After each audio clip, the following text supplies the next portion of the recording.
Okey, perhatian, kita akan mulakan kurang daripada 5 minit dan dekat luar kita sedang memasang satu skrin yang sederhana besar. Kita tak perlu dekat skrin besar, skrin sederhana besar. Jadi boleh. Dan minta maaf lah kami kekurangan kerusi, jadi kalau di luar boleh bersila lah. Lebih selesa di luar sana dan juga di cafeteria. Mana ada dua pilihan di luar sana InsyaAllah.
Assalamualaikum dan selamat datang. Mohon perhatian, kenderaan Proton hitam BLS 6565 mohon alihkan kenderaan.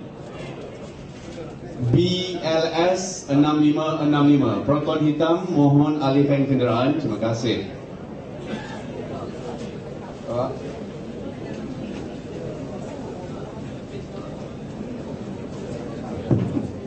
Assalamualaikum. Khabar? Majlis mengalu-alukan kehadiran panel-panel kita yang berhormat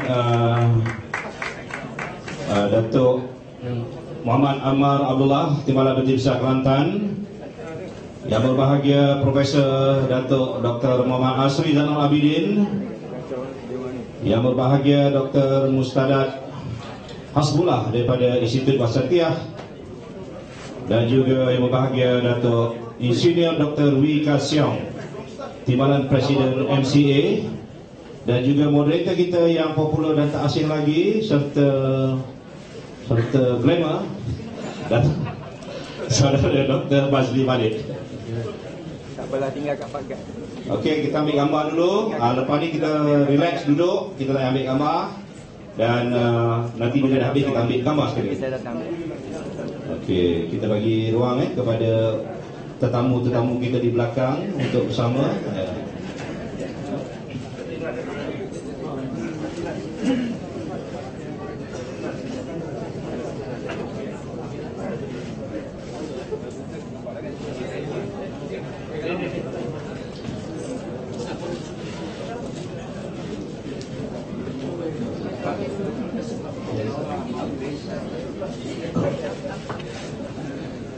Okey, jurugambar boleh kita mulakan sekarang. Semakin lama kita mulakan semakin panas suasana dewan dan juga di luar dewan. Kepada yang di luar, saya minta maaf ya. Skrin kita on the way. Dah siap belak luar. Alhamdulillah. Memang cekaplah, boleh tepukkan pada Rustia sinar harian dalam masa yang ad hoc saja. Patut mereka dihantar ke Halat Datu kerana tindakan pantas.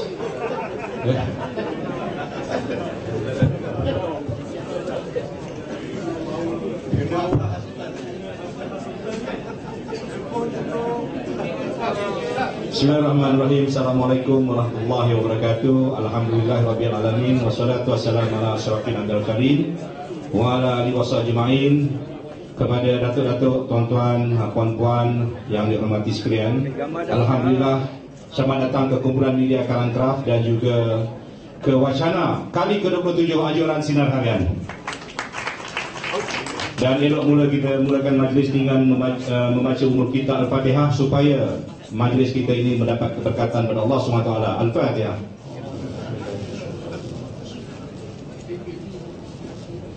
Ya Allah. Terima kasih. Saya rasa anda semua telah maklum apa yang akan berlaku pada petang ini, dan seperti yang saya umumkan awal tadi, saya berharap supaya kita semua berada dalam keadaan tenang dan mengawal emosi kita. Yang paling penting kita menghormati diri kita masing-masing, dan yang utama juga kita menghormati tuan rumah sebagai penganjur. Kita harap supaya wacana kali ke-27 ini akan berterusan ke-28 dan seterusnya, dan tidak terhenti setakat ini saja.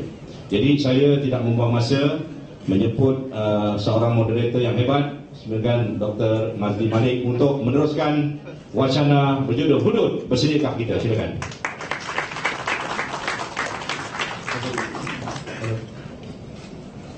Baik, terima kasih Tuan Pengerusi. Assalamualaikum warahmatullahi wabarakatuh. Bismillahirrahmanirrahim. Alhamdulillahirabbil alamin wa bihi nasta'in. Terima kasih Tuan Pengerusi, pihak penganjur, tuan-tuan dan puan-puan, hadirin hadirat sekalian. Kita tahu selepas PAS mengambil keputusan untuk membawa rang undang-undang persediaan berkaitan hudud di Parlimen untuk memberikan laluan kepada Kerajaan Negeri Kelantan melaksanakan enactment jenayah syariah mereka, maka timbul isu hudud dah naik, keziat timbul naik kan. Timbul kali ini lebih menarik apabila UMNO juga turut menyuarakan hasrat untuk menyokong bil hudud tersebut. Okay. Dan media segera mengambil, dan kita lihat pelbagai pihak memberikan pandangan, memberikan mereka punya pendirian, dan sehingga hari ini hudud masih lagi menjuarai headlines di media-media. Jadi seperti biasa, sinar harian dengan kewajipan mereka sebagai pendidik kepada masyarakat, menganjurkan wacana dengan membawa kepada kita tokoh-tokoh yang saya rasa terlibat secara langsung dengan isu hudud. yang mana tak perlu saya kenalkan lagi, Datuk Dr. Asri Zain Abidin ataupun lebih dikenali Dr. Mazhar, mewakili akademik, yang berhormat YB Datuk Amar, dan juga Dr. Musadat daripada Institut Wasatiyah Malaysia, mewakili JPM. Tadi saya bincang dia kata adakah doktor mewakili UMNO, dia kata bukan. Kan? Sebab kita ingatkan dia wakil UMNO, tapi dia wakili JPM. JPM ni bawah Kerajaan Barisan Nasional juga lah. Okay. Tapi bukan mewakili parti. Yang wakili parti seorang yang ini di depan saya ni. Tapi dia bukan independent. Okay. Dan juga Datuk Wee Ka Siong yang mewakili MCA, saya kira sebagai timbalan Presiden MCA, membincangkan satu topik yang saya rasa bukan hanya sekadar isu di Kelantan, tetapi juga kini menjadi isu nasional dan dibincangkan di peringkat antarabangsa. Dan sekali lagi saya rasa ingin merakamkan ribuan terima kasih dan tahniah kepada Sinar Harian kerana menganjurkan program ini. Ada beberapa pesanan daripada penaja. Pertama sekali, topik ini begitu hangat dan panas. Emosi, sentimen akan ada di kalangan hadirin yang ramai ini, di dalam dan juga di luar dewan. Tapi seperti biasa, Sinar Harian mengharapkan kita menunjukkan kematangan masing-masing. Ada nak marah, nak apa, kita simpan balik rumah, marahkan dekat pokok pisang. Ataupun tebaslah rumput-rumput yang ada. Selalunya yang kena marah moderator. Moderator kasih soalan tak bagus, orang marah. Kasih soalan provokatif, orang suka. Tapi ada orang yang akan marah juga. Okay. Jadi biasalah, inilah nasib moderator. Okay. Cuma pendekatan saya pada kali ini agak berbeza. Di Facebook saya telah berusaha untuk dapatkan soalan daripada orang ramai. Dan soalan yang akan ditanyakan kepada setiap ahli panel merupakan soalan yang telah dipilih berdasarkan kekerapan soalan daripada pelbagai orang yang telah mereka kirimkan. Jadi apa yang saya tanyakan itu merupakan isi hati anda sekalian yang dibawa untuk dijawab oleh ahli panel. Jadi tanpa melengahkan masa lagi, saya rasa untuk appetizer permulaan kita bagikan 5 minit seorang, bermula dengan Dr. Mazhar untuk membahaskan tajuk hudud bersediakah kita. Silakan Dr. Mazhar. Assalamualaikum warahmatullahi wabarakatuh. Alhamdulillah wassalatu wassalamu ala Rasulillah wa ba'd. Mengurusi rakan-rakan ahli panel masa-masa pendek saya. Sebagai orang Muslim, saya rasa orang Islam tidak akan mempertikaikan hudud sebagai ia undang-undang ataupun ia perkara yang disebut oleh Allah Subhanahu wa taala di dalam Al-Quran. Itu satu premis awal yang saya nak jelaskan.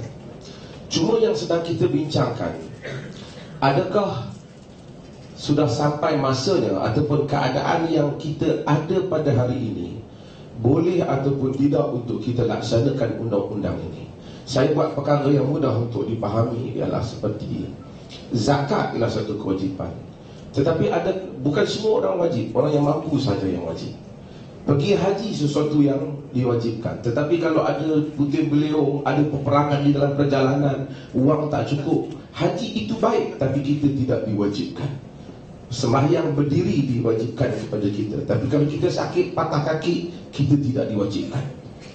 Bukan mempertikaikan hukum, tetapi membincangkan tentang bagaimanakah hukum itu hendak dijalankan. Saya ingin sebut yang pertama ialah sejarah hudud. Kerana ia bukan mudah. Kalau sebahagian para pengkaji macam Dr. Muhammad Salim Awar dalam bukunya Punishment in Islamic Law, beliau menyebut bahawasanya sejak zaman Abbasiyah lagi, hudud sudah tidak ditekankan. Dan mereka dapati daripada golongan Rahal. Rahal adalah para pengembara yang mencatatkan perjalanan mereka di dalam dunia Islam, didapati tidak penekanan kepada hudud sudah tidak kuat. Saya nak cerita tentang kesukaran itu, bukan tak nak buat. Di zaman yang agak moden ini, ada beberapa negara yang cuba buat. Kita ada Pakistan, kita ada Libya, kita ada Sudan dan kita ada Nigeria yang cuba buat. Kesemua negara-negara ini telah menghentikan hudud yang mereka buat disebabkan kerana perubahan keadaan. yang mana disebut oleh Dr. Salim Awar sebagai seorang ahli fiqh, kerana disebabkan kerana keadaan yang sudah tidak sama, suasana yang ada pada zaman Nabi dengan suasana yang ada pada zaman kemudian, yang memerlukan beberapa perkara baru untuk dilihat, kerana memerlukan ijtihad baru. Yang terus berjalan ialah di Arab Saudi, yang terus berjalan. Dengan itu kita tahu bahawasanya perjuangan hudud ini bukan suatu perjuangan yang mudah, kerana negara-negara yang gagah, yang tidak takut kepada kekerasan seperti Pakistan dan Libya, dan juga Sudan yang melihat kematian dan darah setiap hari, mereka juga kelihatannya tidak dapat meneruskannya. Jadi kemudian datang ke sekarang ialah Brunei yang dalam proses nak buat, dan kita mendengar Kelantan telah mengukakan sejak dahulu untuk melakukan hudud. Tentu sebagai seorang Muslim, kita tidak menentang hudud ini. Kita tidak menentang hudud ini. Tetapi persoalan yang mungkin kita kena bincang sebagai scholars, sebagai ahli ilmuwan, bagaimanakah kalau ia nak dilaksanakan sehingga dia mencapai maksud keadilan yang dikehendaki oleh Nabi SAW. Kita, kalau saya dapat ingatkan balik tuan-tuan, kerana kadang-kadang di dalam memahami teks, dia ada kaitan penting untuk melihat konteks. Kalau hari itu kita masih ingat ada ulama muda UMNO menyebut tentang penetapan harga barang adalah ketetapan Allah. Dia berdasarkan kepada hadis. Kerana pada zaman Nabi tak mau tetapkan harga barang, disebabkan kerana memang ada hadis, tapi kerana konteksnya berbeza. Peniaga pada zaman Nabi tak sama dengan peniaga pada zaman kemudian.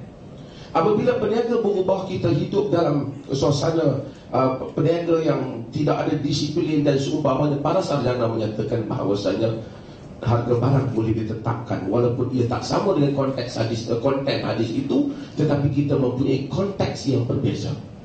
Dan ini yang saya lihat perbahasan kita hari ini sebagai Muslim. Yang pertama ialah kita menerima hudud. Cuma kita sedang bincang, adakah dia nak dibuat hari ini, ataupun kita mesti kemaskinikan dia, ataupun landasannya masih jauh. Dan kita kena tahu, saya dalam 5 minit ini saya nak sebut suasana pelaksanaan hudud Nabi. Ketika Nabi SAW laksanakan hudud, Nabi pastikan beberapa perkara yang mana sukar untuk seseorang kena hudud. Antaranya, Nabi memudahkan yang halal dan memayahkan yang haram, sehingga tidak ada alasan orang berzina. Tapi dalam satu masyarakat yang rancang nak kahwin tahun ini, tahun depan baru boleh kahwin, kita mungkin akan hadapi sedikit masalah di dalam suasana. Saya nak cerita suasana itu. Suasana itu tidak menggalakkan. Nabi ketika dia memotong tangan pencuri, tidak ada separang kepentingan untuk diri baginda. Kita selalu ingat Nabi sebut, innama halakal ladzi man kana qablakum idza saraqa fihi musyarif taraku wa idza saraqa fihi mudha'if aqamu alaihi al-had. Binasa orang-orang yang sebelum daripada kamu, dalam hadis Bukhari dan Muslim, kerana apabila orang-orang yang mulia mencuri, orang-orang yang ada nama mencuri, dibiarkan.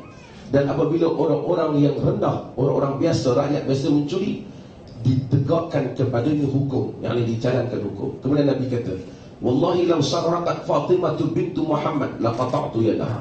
Demi Allah, jika Fatimah bintu Muhammad mencuri, anak Nabi, Nabi kata aku potong tangannya. Sehingga manusia sama di hadapan undang-undang. Dalam satu masyarakat yang ada golongan yang tidak boleh disentuh, tidak boleh dibawa ke mahkamah, hudud tidak boleh dibuat, kerana ada orang yang tak sama di hadapan undang-undang. Termasuk di negara Arab Saudi sendiri, ada orang yang tak boleh dibawa ke mahkamah. Saya mengalu-alukan Brunei, tapi saya rasa dia punya elemen pun, ada orang yang tak boleh dibawa ke mahkamah. Sedangkan Nabi kata, demi Allah, jika Fatimah binti Muhammad mencuri, aku potong tangannya. Sehingga suasana itu berlaku. Yang berada di istana sama saja yang berada di rumah buruh, boleh dibawa ke mahkamah. Hudud akan berfungsi. Jika tidak, Nabi kata halak, binasa pelaksanaan itu. Terima kasih, Musik. Okey, terima kasih. Dipersilakan Datuk Waibi. Yang dihormati Musik, saya Dependent sekalian. Sebenarnya yang kita tahu bahawa Kelantan telah berusaha untuk melaksanakan undang-undang jenayah Islam ini sejak lama, dan undang-undang jenayah yang kita katakan hudud ini telah diluluskan pada tahun 1993 lagi. Isunya ialah bukan kita nak potong tangan orang. Isunya yang besar ialah untuk menjadikan undang-undang jenayah Islam ini sebagai sebahagian daripada undang-undang dalam negara ini.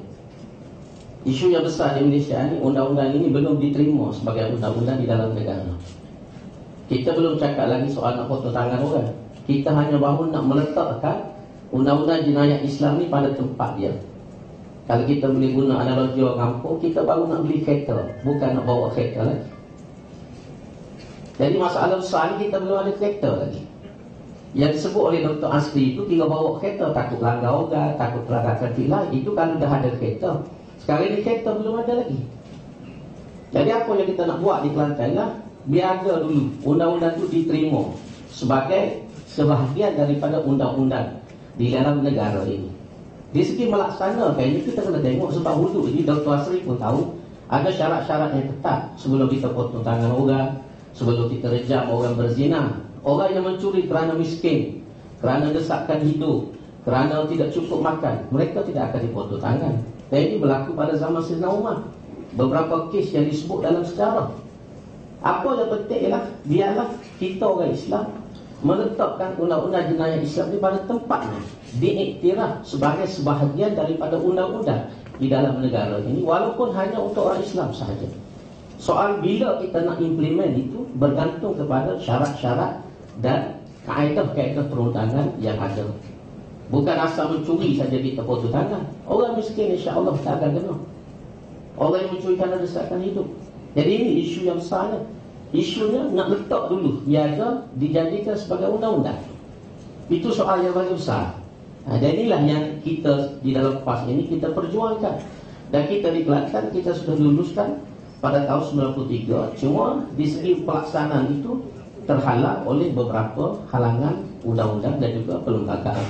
Jadi sekarang kita berusaha untuk mengatasi halangan undang-undang dan perlembagaan ini supaya undang-undang ini diterima dan diiktiraf mengikut prosedurnya sebagai sebahagian daripada peraturan-peraturan dan undang-undang dalam negara ini. Soal kita bersedia tak sedia, sebahagian aspek kita sudah bersedia. Secara mentalnya, rakyat Kelantan bersedia untuk menerima pelaksanaannya, sebab itu mereka memberikan kepercayaan kepada parti Islam semenjak tahun 90 lagi sehingga hari ini. Kerana sebahagian daripada perjuangan kita di Kelantan ialah nak menegakkan undang-undang jenayah syariah Islam. Dan dibagi juga di segi prasarana, ada yang sudah kita sediakan, ada yang dalam proses untuk dilengkapkan, dan ada yang akan kita tambah dalam tempoh rancangan kita dalam setahun. Jadi itulah saja saya rasa yang penting kita kena tengok daripada sudut yang tersebut, iaitu nak letak undang-undang Islam ni diterima dan diiktiraf sebagai sebahagian daripada undang-undang yang sah di dalam negara ini. Terima kasih. Okey, terima kasih Tuan Datuk. Dan kita terus kepada Dr. Musyadat.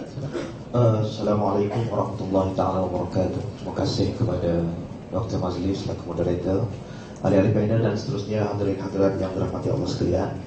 Pertama sekalinya kita bersyukur kehadrat Allah Subhanahu wa taala, kita pada hari ini dapat dikumpulkan oleh Allah untuk sama-sama kita membincangkan tentang satu topik yang amat penting, iaitu tentang pelaksanaan hudud. Dan saya merasakan bahawa ini merupakan salah satu daripada perjuangan kita sebenarnya untuk melaksanakan hudud di atas